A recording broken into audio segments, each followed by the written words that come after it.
You can feel the frost biting through your shoes. The rope itches at your neck, not tight, but certain. Around you, the market swells, not with buyers for bread or cabbage, but for you. Somewhere in the crowd, someone laughs. Before we continue, take a moment with us. It's astonishing to imagine that we're piecing together this buried past from every corner of the modern world. One click, one curiosity at a time. Let us know where you're tuning in from. And if you want more forgotten stories like this one, true, brutal, and buried in plain sight, hit like and subscribe. It helps this history echo across borders and through time. The ritual was strangely ordinary. The sun would rise over the sloping roofs of a small town, Yorkshire perhaps, or Somerset, and men would gather where they always gathered, in the open-air market. Pigs in pens, chickens in crates, hay, buttons, trinkets, and rope. Always rope. But this rope wasn't for animals. The wife would stand near the alehouse or on a platform near the stocks. A halter, sometimes leather, sometimes rough hemp, looped around her neck or waist.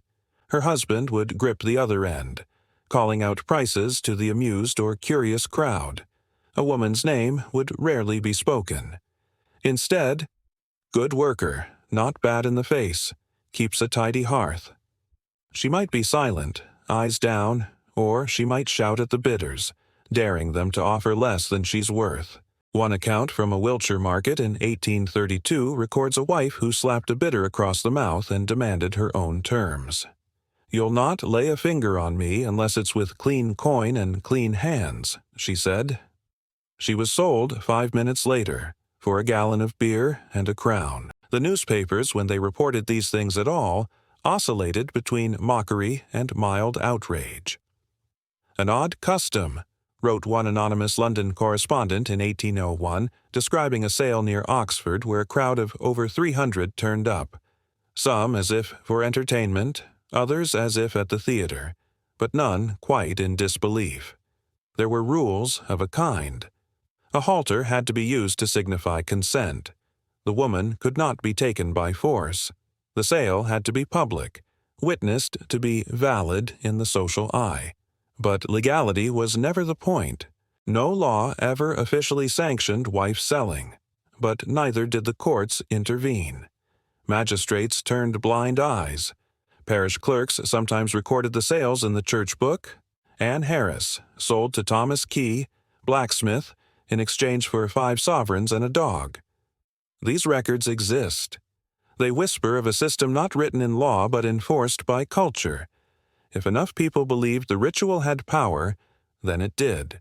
This strange transaction, part performance, part plea, arose from desperation more than cruelty. Divorce was unreachable for most. Separation was legally possible, but often meaningless. A woman could leave her husband, but not remarry. She would still be bound to him in the eyes of church and law.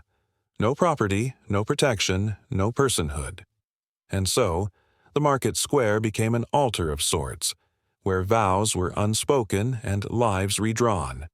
Some sales were symbolic, a smokescreen for mutual separation. There's the case of Thomas Hardy, not the novelist, but a farmer from Staffordshire, who sold his wife Sarah to her lover, William Brooks, for 3 shillings and a pot of porter. All 3 agreed beforehand. Sarah even wore her Sunday bonnet. But more often, the power sat entirely with the seller. One chilling account survives from Carlisle in 1837. A man named Henry Travers led his wife Mary into the square with a sign around her neck. For sale. Age 28, without children, free of disease.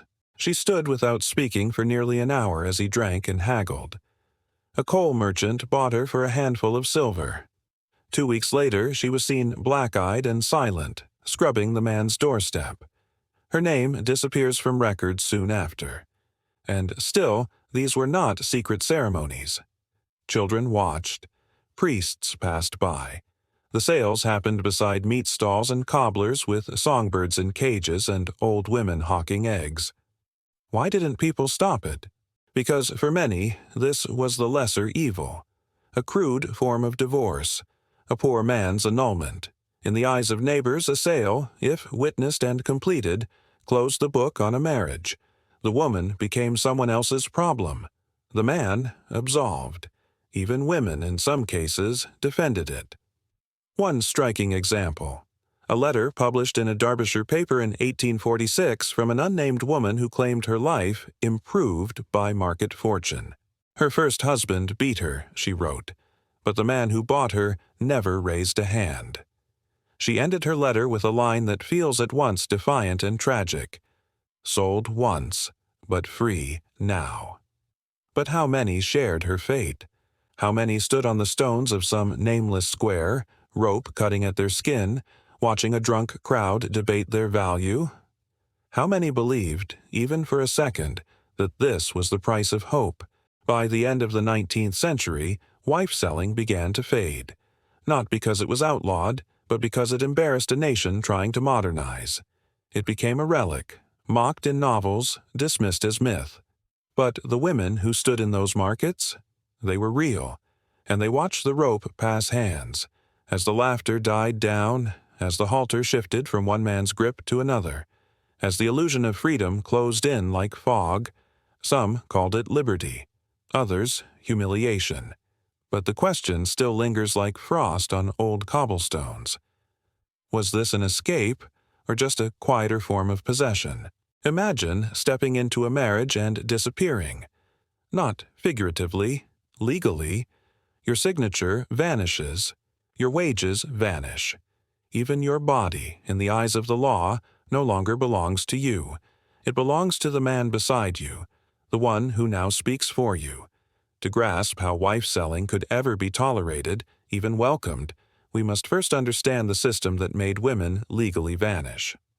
At the heart of it was a concept so embedded in English law that it went largely unquestioned: coverture. A doctrine that didn't just redefine a woman's legal status, it erased it. The term dates back to medieval England, but by the Victorian era, its implications had calcified into something severe and inescapable. Under coverture, a woman became a feme covert the moment she married, literally a covered woman, absorbed into her husband's legal identity. She could not sign contracts, own property, or bring a lawsuit in her own name. In the eyes of the state, she no longer existed as an individual. She was a legal extension of her husband, not unlike his farm tools, his livestock, or the land he plowed. Sir William Blackstone, the authoritative legal mind of the 18th century, put it plainly and coldly. The very being or legal existence of the woman is suspended during the marriage, or at least is incorporated and consolidated into that of the husband. The words were as elegant as they were devastating. Consider Hannah Brown, a laundress in Bristol in the 1840s. Before marriage, she owned a modest washing business, had a savings account, and rented a small flat in her own name. But once she married a dock worker named John, her business earnings were his. When he drank away her income, she could do nothing. When he pawned her clothes, she had no legal recourse. And when he left her, taking their only child with him, she discovered that even the law refused to acknowledge her claim to her own son. She was legally bound, legally erased. Coverture didn't just affect finances or property. It infected the very fabric of daily life. If a husband chose to beat his wife, he could do so with impunity, so long as he didn't maim her. Courts often looked the other way, citing the so-called rule of thumb, a grim proverb suggesting a man might beat his wife with a stick no thicker than his thumb. Though never officially part of English law, the phrase echoed the wider sentiment. Discipline was a domestic matter, not a legal one. And what if she fled? What if she left the home to escape his fists, his drinking, his contempt? She was labeled a deserter. If she tried to earn a living, her wages were still his by right. If she lived with another man, she was an adulteress and could be jailed or publicly shamed. Even if a man abandoned his wife for years, she could not remarry without being accused of bigamy. The legal knot remained tied until death, or until the rope passed hands in a market square. Marriage was supposed to be sacred, but for many Victorian women, it was a sentence, one with no pardon. One of the most haunting examples comes from a court case in 1829. A woman named Elizabeth Prater sued a man who had destroyed her property. The court threw out the case because the property had belonged to her, but so did she. Since she was married, her husband was the only one who could file the suit, and he had no interest in doing so. The attacker went unpunished. Elizabeth left with nothing. Imagine the helplessness of knowing that even the courts saw you not as a citizen, but as a possession. Church records from rural parishes often reinforce this brutal framework. In one Devonshire village, a vicar refused to let a married woman be buried under her maiden name, even though she had been estranged from her husband for nearly 20 years. "She is his, in death as in life," the clerk noted in the ledger, as if the name, like the body, remained property to the end. And yet, coverture was not seen by all as a moral failing. Many viewed it as a natural order, God's design. Ministers preached it, judges enforced it. Women were told it was protection, not oppression. But protection that silences you, that robs you of ownership and agency, quickly becomes a cage. And for many, the only visible crack in that cage was through the brutal theater of public sale. The irony is gutting. A woman could not file for divorce, but she could be sold. She could not sign a lease, but she could be auctioned in front of the butcher and baker. And if the sale was witnessed, if the crowd nodded in acceptance, then she was no longer her husband's. In a grotesque twist, the public sale became her clearest path to reinvention. It's tempting to imagine that legal reforms eventually corrected these horrors. But change came slowly, and often incompletely. Coverture laws weren't meaningfully dismantled in Britain until the Married Women's Property Acts of 1870 and 1882. By then, thousands of women had lived and died as legal shadows.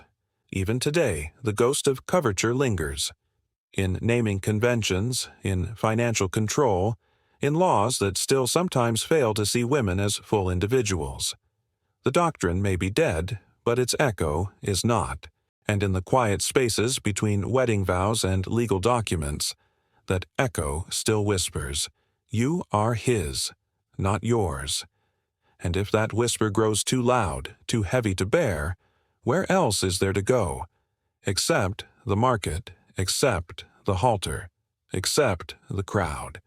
The laughter is loudest when the coin changes hands, but no one hears the sharp breath the woman draws as the halter is passed.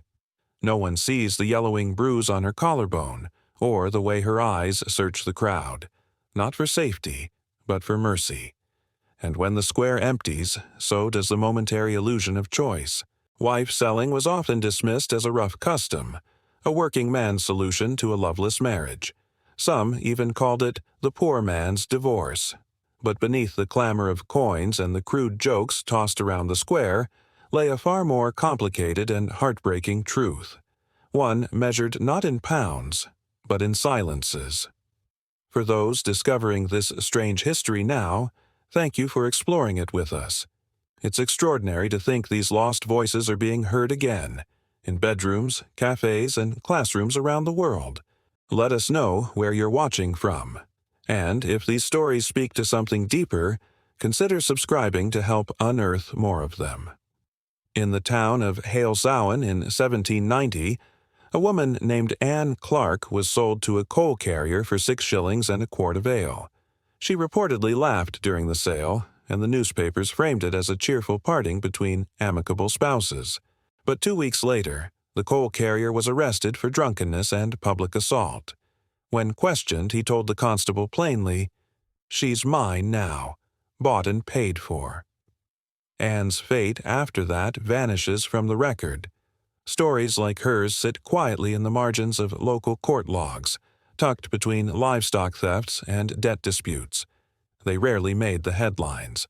Most of these women, once sold, simply fell out of view. Some were passed on again, sold a second or even third time, One case from Nottingham in 1839 describes a woman exchanged for a dog and then sold again for a jug of cider within the same month. These weren't divorces. They were transactions, with no paper trail beyond rumor and memory.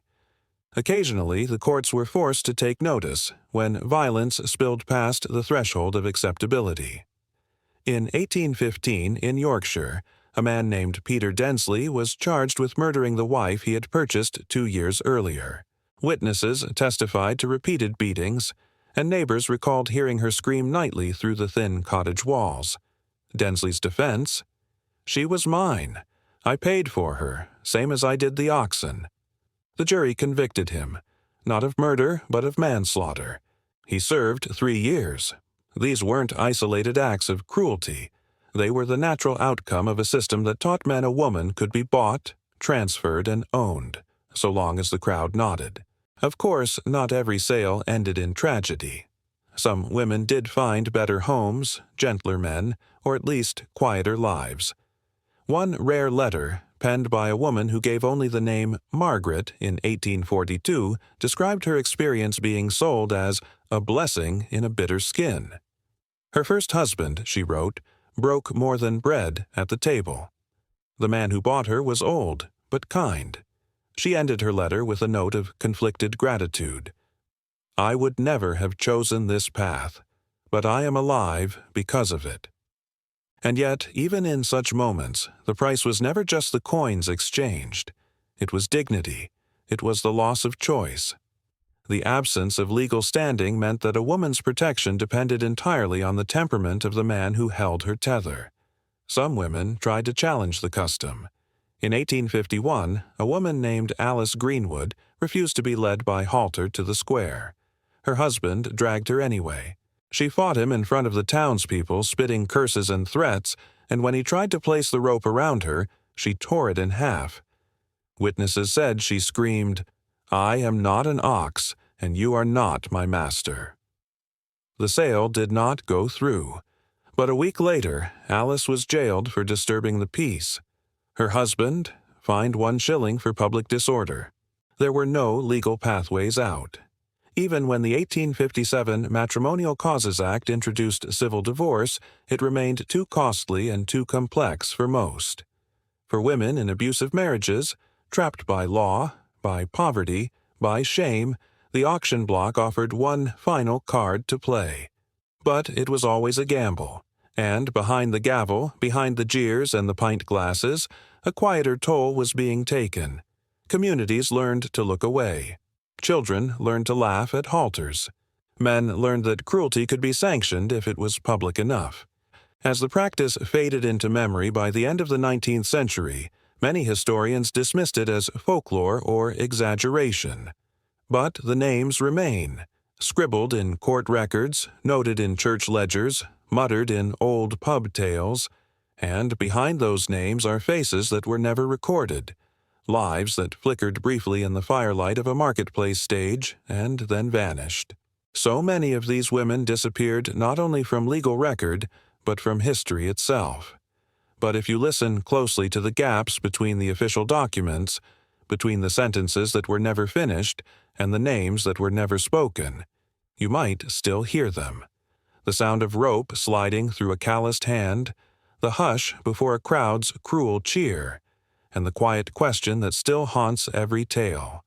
What happens after you're sold, and the crowd goes home?